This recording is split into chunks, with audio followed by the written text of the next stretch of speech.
Welcome to the Deep Dive. Great to be here. You know, as we've been sifting through all the information lately, news reports, analysis pieces, something really jumps out. What's that? Just how interconnected everything seems right now. Like you pull on a thread over here and it causes ripples way over there. That's a really key observation, actually.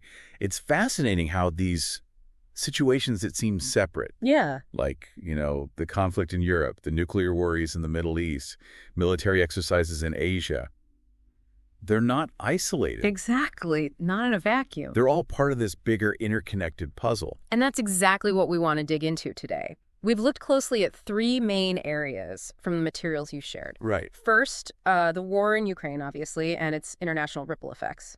Second, those renewed tensions around Iran and its nuclear program. Always simmering, it seems. And third, the military exercises heating up in the South China Sea. Got it. So our mission, for you, the listener, is to pull out the critical insights from all this, understand the dynamics, and see how these seemingly disparate things connect. And try to get beyond just the headlines, understand the drivers, the potential consequences down the road.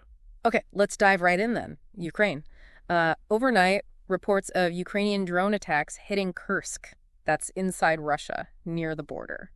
Yes, and it sounds like quite a significant event. How so? Well, local reports mention one elderly woman killed, sadly, and 9 others injured. Okay.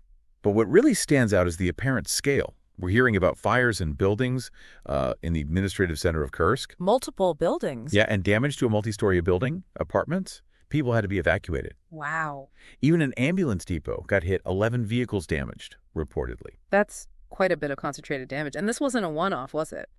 In that area? No, you're right. Just the night before, Russian sources said 3 people died in another drone attack there. Now, the Russian Ministry of Defense, they claim they shot down 109 drones in this latest wave. Right. But we always have to remember they usually only report the ones they say they intercepted. Exactly. It's very hard to get a clear picture of the total number launched or the actual success rate from the attacker's perspective.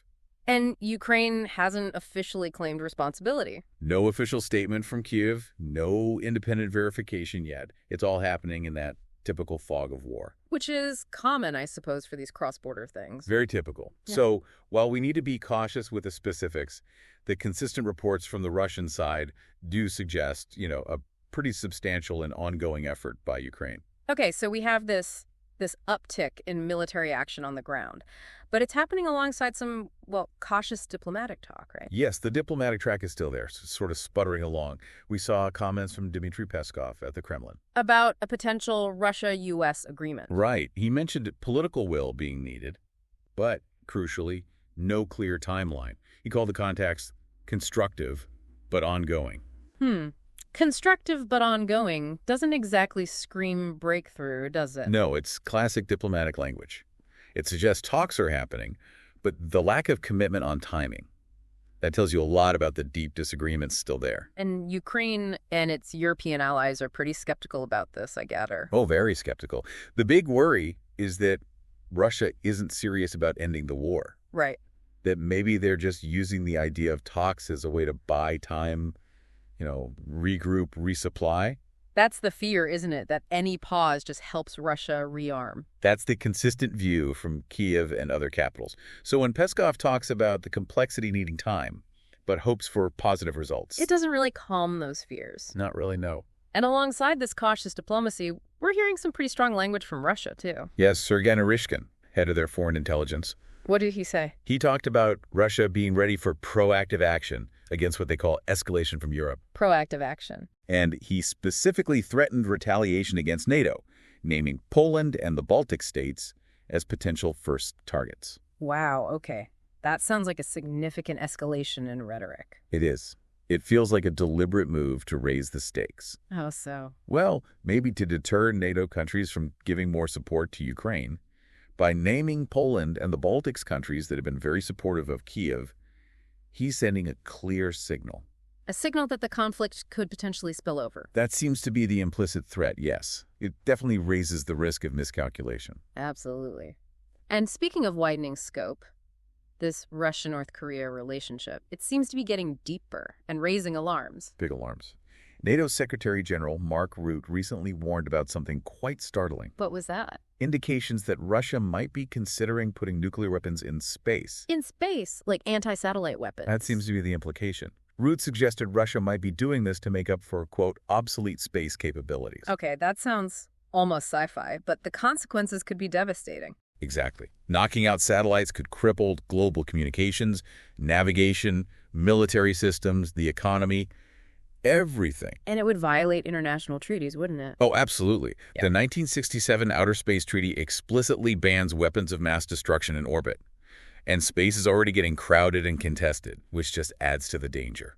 Meanwhile, back on Earth, the actual physical support from North Korea to Russia, it seems huge. It really does. That Reuters investigation, supported by the Open Source Center, which uses public info for analysis, right? Okay, it painted a stark picture. We're talking possibly 14,000 North Korean soldiers. Soldiers in Ukraine. That's the estimate, alongside millions of artillery shells sent since late 2023. Millions of shells. That's massive. The logistics are quite detailed in the report. Routes from Rajan in North Korea, by sea using sanctioned ships to Russian ports like Vostochny and Dunai. And then by train. Then by train to depots near the Ukrainian front.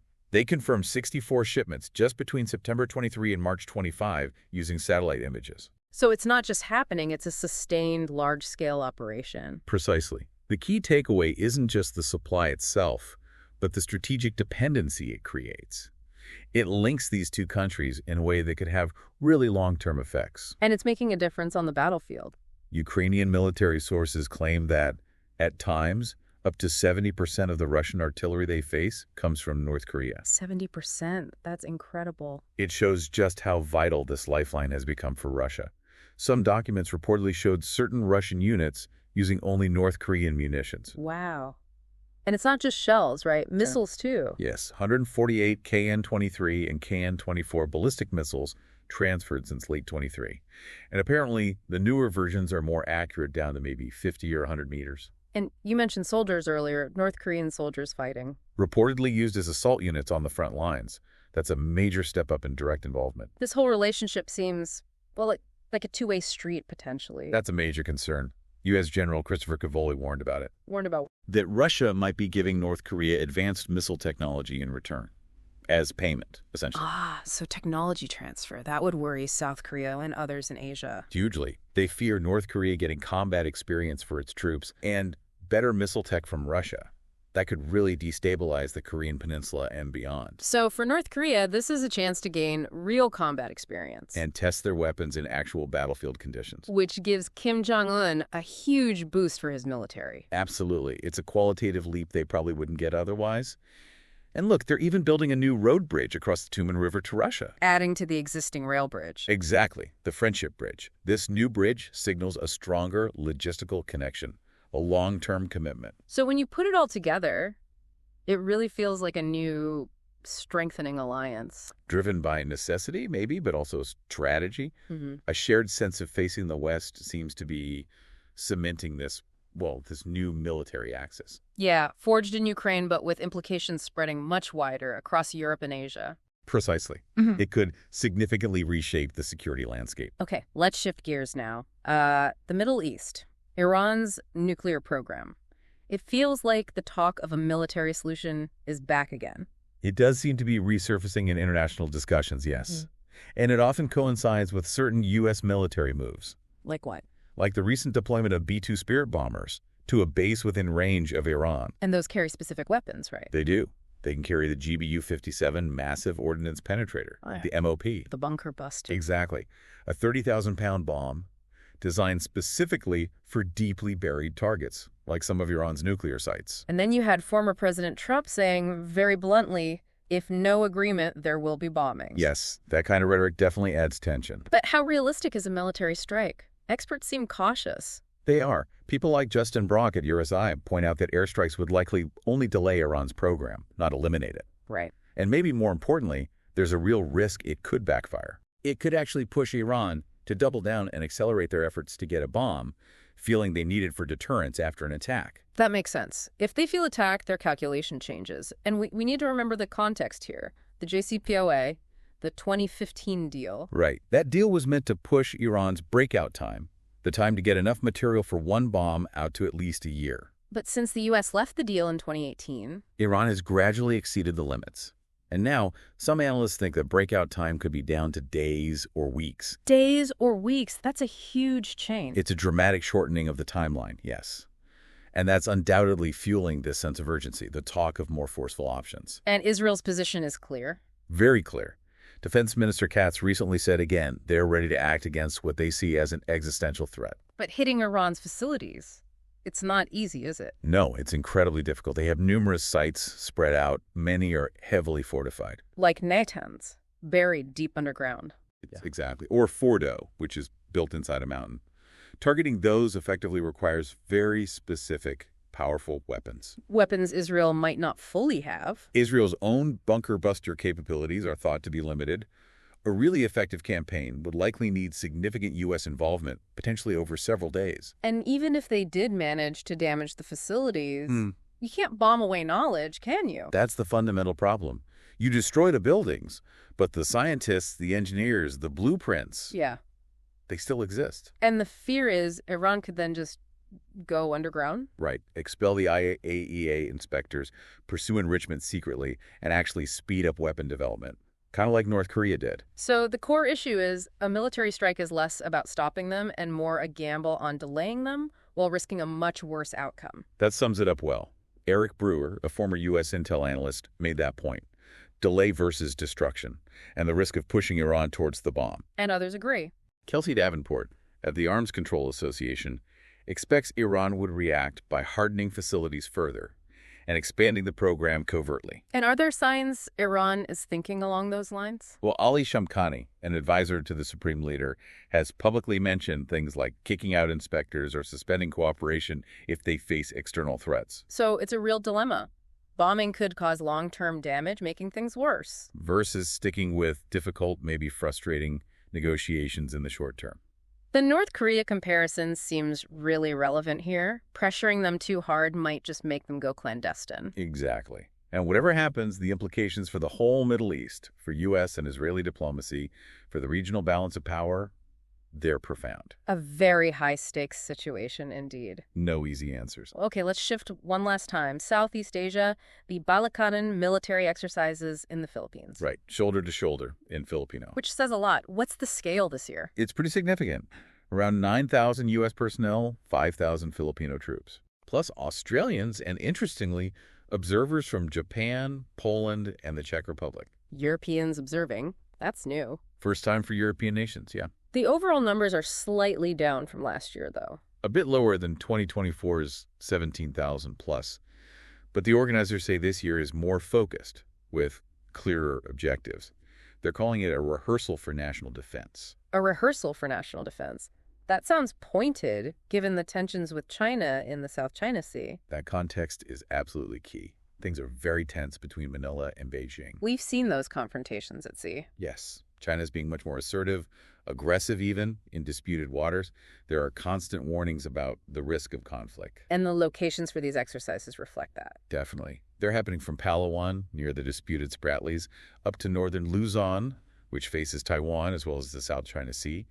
These aren't random spots. No, clearly strategic. And there was talk about resisting influence operations, too. Right. Brigadier General Logico, the spokesperson, mentioned that. Helping the Philippines resist foreign influence in those key areas. It shows it's not just about kinetics. And the U.S. commitment is solid. Seems so. U.S. Defense Secretary Hegseth just visited and reaffirmed the Mutual Defense Treaty, which goes way back to the 1950s. Washington is stressing its support for Manila. Are they showcasing advanced tech again this year?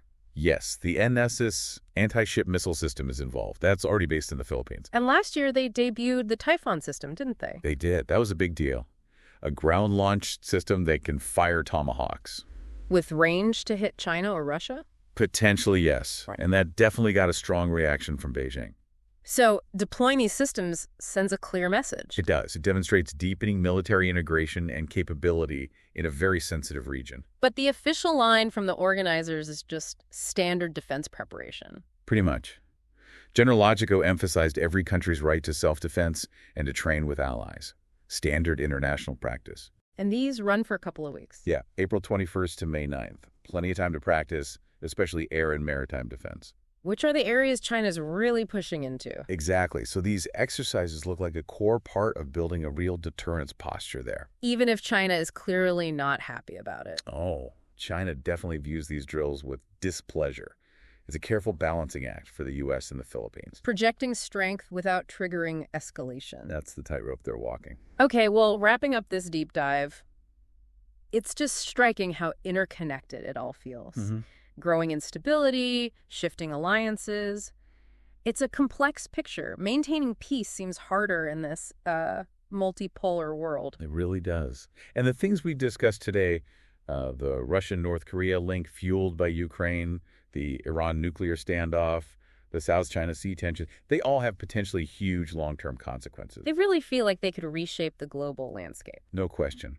These aren't isolated flare-ups. They're part of bigger shifts. So for you, the listener, thinking about this web, here's something to chew on. Okay. Considering all this interconnectedness, what single factor do you think will most shape global security over the next decade? And what chain reactions might that set off? That's a big question to ponder. It is. Thanks for joining us for this deep dive.